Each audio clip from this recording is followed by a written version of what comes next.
Today was a dark day in the history of the United States Capitol. If you're a conservative, this is the most offensive concept in the world. This isn't what America is.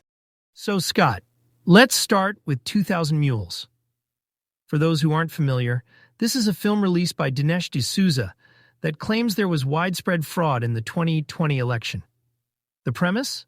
Alleged mules were paid to deliver ballots to drop boxes in key states like Georgia, Arizona, Pennsylvania, basically the battleground areas. And the evidence? Supposedly geolocation data and surveillance videos. Okay. But how solid is that evidence? Don't those claims sound kind of shaky? Yeah, that's the thing. The data and the footage have been heavily criticized. We'll dive deeper into that next. But first, let's talk about Dinesh D'Souza himself. His story? It adds a layer to this whole narrative. In 2014, he was convicted of election fraud, illegal campaign contributions. That's kind of ironic, right? Oh, totally. The guy accusing others of fraud has a record, and wait, didn't Trump pardon him? Exactly. Trump pardoned him in 2018, framing it as unfair prosecution. But you've got to wonder how much of that personal experience played into his motivation here. You know, a need to validate his own narrative about the system being broken against him and, by extension, Trump. Yeah, but it's not just about him, though, right? His film, it wasn't just about making a point. It, really fanned the flames. A lot of people saw it and thought, hey, maybe January 6th wasn't enough. Exactly. The timing of its release and its claims, it's like it fed into that broader mistrust that culminated in the Capitol riot. People were already on edge, Scott, questioning the election. And then here comes this documentary, providing what seemed like proof. But wasn't proof? Right, that's the danger. It bolstered this belief that because the election was stolen, actions like January 6th were somehow justified. And misinformation like this isn't just abstract, Scott. It's directly tied to real-world violence. Yeah. And the scariest part is how fast stuff like this spreads. People grabbed onto this idea because it fit their narrative, not because it was true. Exactly. And that's how things escalate, from narratives to actions. We'll get into the details next, but what D'Souza brought forward wasn't harmless storytelling. It had real consequences. And speaking of real-world consequences, let's dig into the core claims of 2000 Mules and the so-called evidence behind them. The film asserts that it uses geolocation data from cell phones to identify these alleged mules. The argument goes that if someone's device pinged near multiple drop boxes, it must mean they were illegally collecting and dropping off ballots. But wait, isn't geolocation data, not that precise?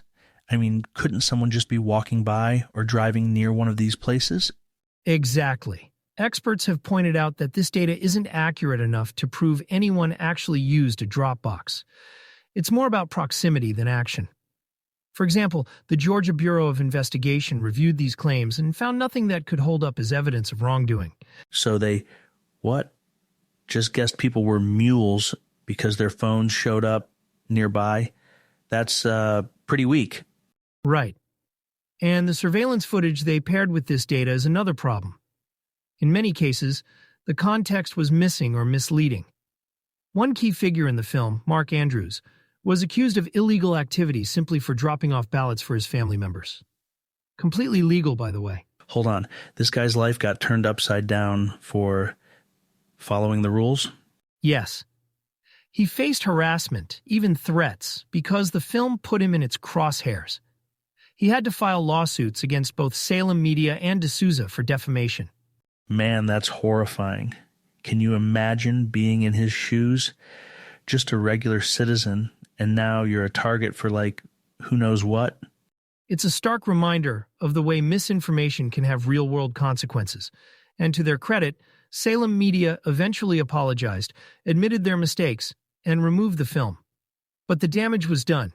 And it's hard to put the genie back in the bottle when narratives like this have already spread. Right, and the apology's fine and all, but it doesn't fix what happened to Andrews or what this film did to public trust in general.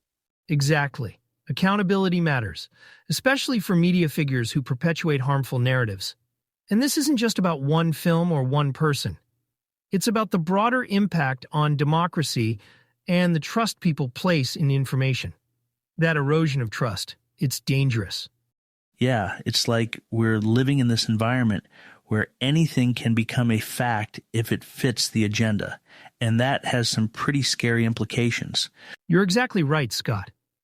That erosion of trust isn't just unsettling, it's pervasive. If we take a step back, films like 2000 Mules aren't isolated events. They're part of a broader wave of misinformation that chips away at the foundation of public trust, whether it's trust in elections and one another, or even in objective facts themselves. Yeah. And it's everywhere. Like, stuff like this film, it doesn't just stay on a single platform. It spreads fast. You've got YouTube clips, tweets, online forums, and people latch on because it feeds their suspicions, their fears. Exactly. And platforms that allow this content to thrive, what's their role in all this? Sure, you can argue free speech, but where's the accountability? Shouldn't they bear some responsibility for the harm caused by amplifying false narratives? Oh, absolutely. I mean, come on. If you're a company making money off this stuff, it's got to be on you to make sure it's legit.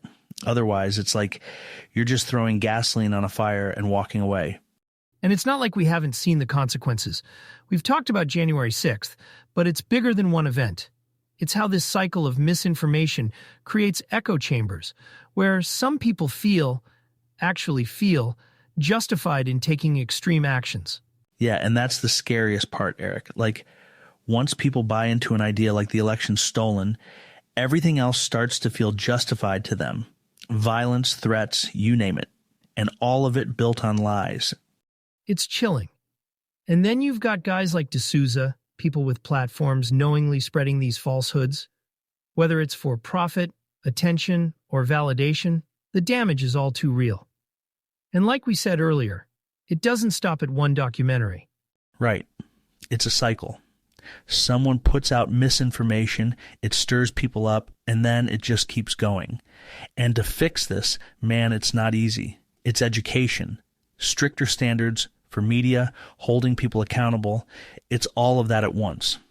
Yeah, and I think the first step is recognizing this isn't just about being misled. It's about how misinformation deliberately erodes democracy, shaping how people think and act in ways that hurt all of us. The fix starts with every one of us, asking questions, cross-checking facts, being informed. Totally agree. It's personal responsibility too, but man, I hope we see more people in positions of power step up. We need leaders who will draw the line on lies, because without trust, what's left? Exactly. So with that, we'll wrap up this episode. Thanks for tuning in and being part of this conversation. Misinformation is a challenge we all face, but by staying informed, we can build a better future. Together. And hey, if there's one thing I'll leave you with, it's this. Don't just take things at face value. Ask the tough questions, because that's how we keep democracy strong. Thanks for listening. And that's all for today. Take care, and we'll see you next time.